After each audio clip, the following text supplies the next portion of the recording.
If we delay, if we don't move on staffing this year, more delay just means a bigger adjustment. You saw the enrollment trend. You saw that it's still going down. It's still going down by a lot. Within 5 years, it'll be in the low 3,000s. Does anyone here think that we'll still be able to have staff of 700 people when we've got enrollment of 3,100, 3,200 students? Next steps. I can do a presentation of exactly the quantitative staffing model that drives a full-time equivalent staffing headcount of 612 FTEs. That's 76 down from current year. And at the same time, present the financials that would be related to that kind of a staffing reduction. So, questions? Mr. Stokinger, at what stage will we be discussing the proposed budget as it relates to staffing, salaries, and so forth? I would suspect 2 meetings from now, we'd be coming in with all that information. Mr. Gary. You have some great information. I applaud you for taking the time and all the work into it. The only thing that maybe you could answer is in the cohort, it doesn't appear to me that there's any regional schools. Listen, and I might be wrong. No, that's correct. But the only point I would make on that is, I'm sure in a regional school district, you may have more costs than, let's say, at Concord. I mean, your busing costs are going to be higher. The ability to be able to share staff and consolidate programs into, certain buildings throughout the town may be lower. So I just wanted that for the record, that if it's possible to include a regional school district to see if the numbers are any different, if there's any comparable regional school district in New Hampshire.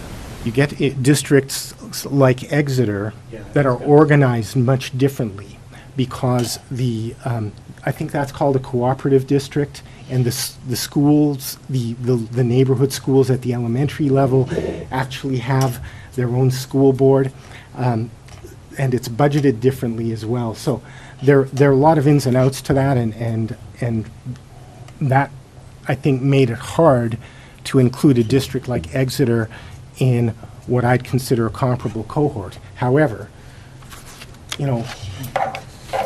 my point is that no one answered the question. So let someone else come up with an answer, and do that analysis. I invite it. But that was the reason that I'd include Exeter. Oh, don't think I'm being critical. I'm just trying No, to no, get my head around it. absolutely. Mrs. O'Neill. 2 points. You compared per pupil cost to our budget. That's really an unfair analysis because as presented by the Department of Education website, per pupil cost does not include transportation, but yet the budget you put on there included transportation. So that's not an equivalent comparison. Second of all, I understand what you're saying about staffing levels, but you haven't provided detail. You're talking at the 10,000 foot view. If, for example, you have a class of 75 students, and say your maximum class size is 25 kids, you would have 3 classrooms of 25 kids. If you lost 10 students, you still have 3 teachers. You still have 3 classrooms. You would have to lose 25 kids in order to go down to 2 teachers. Now, to lose 76 teachers with an average class of 20 students, you haven't gone down that many teachers. So that's one of the issues I have, is that you haven't provided the detail to support your arguments. The other driving force that you haven't even mentioned, which I find is a bigger issue, and I've done my numbers, is our other services. From the annual reports, group insurance in the last 10 years has gone up 138%. Classified retirement has gone up 551%. This school district used to pay for teacher retirement $470,000 in 2003.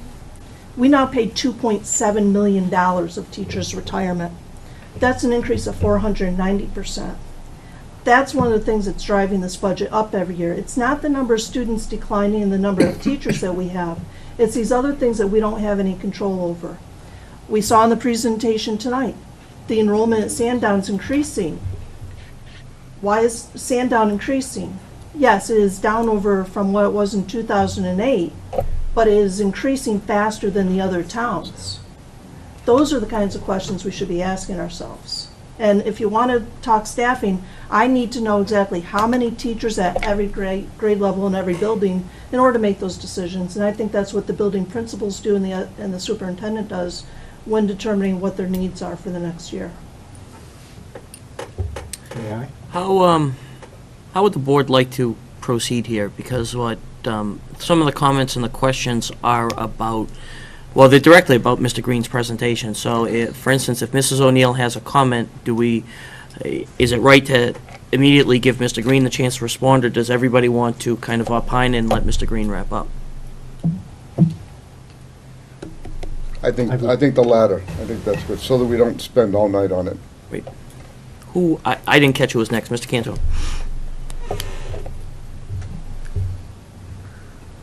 Thank you for putting all the work into this, Mr. Green. On the face of what you've put here, it is certainly interesting to us. And I think it's a great start for us. But I wouldn't want to overreact to what you've got here unless we've done the proper qualification. I would like to see, what would I like to see? I would like to see some of the qualifying factors that might make some of the numbers and the analytics that you've got up there maybe not be relevant when compared to other districts, because there are differences. So if we took what you put up there and we said everything is absolutely accurate, all of the comparisons are legitimate, then we have some action items to take. But I think what you've done is, hopefully, is you've started a more in-depth analytical process that qualifies your numbers and makes them accurate, so that some of the things that Ms. O'Neill has mentioned, some of the things that Mr. Geary has mentioned, and God knows what else, because I am so far on the outside looking in when it comes to education that I couldn't mention them. And at the end of that exercise, if we see that, yes, we really are disproportionately high in a lot of categories, and therefore they should be addressed, then we have some basis to take action. Today, we have the start, but we don't have a concrete basis to take action. My question to the board would be, how do you get the qualifying information? Who does that analysis? Who qualifies his numbers? Anything further? Mr. Heffernan. Just a couple of quick comments. Numbers are total numbers of district enrollment. So I'm just going to take a figure of 3,800. That's based on total numbers for the whole district. The difficult part of looking at that is we have separate elementary schools. So if there's a reduction in 5th graders in Danville, I don't know how we would propose to eliminate a teacher. Are we talking about shifting kids around from schools to schools to adjust into the decreases that you're talking about in staffing numbers? And my other question is around the total enrollment.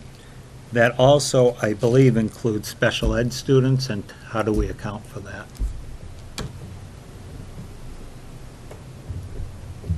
Anyone else? Mrs. Gorman. I would Ms. just- Gorman. I would just maybe suggest, because, thank you, I do appreciate you putting all this information together. I know it took quite a bit of effort. Maybe sending questions via email that you can look into if anybody has any questions or concerns, because I agree, this is a start. It's very interesting information. We can all go on and look at this and see that we do seem to be a little bit lower for the student to teacher ratio, where our class average is the same. So, I mean, that right there would make one wonder why. So I do appreciate that, but I think we could send questions to you. Mr. Lawrence? Assuming that we do come to an agreement on, at some point, on what the staffing levels should be, or what was presented in this presentation,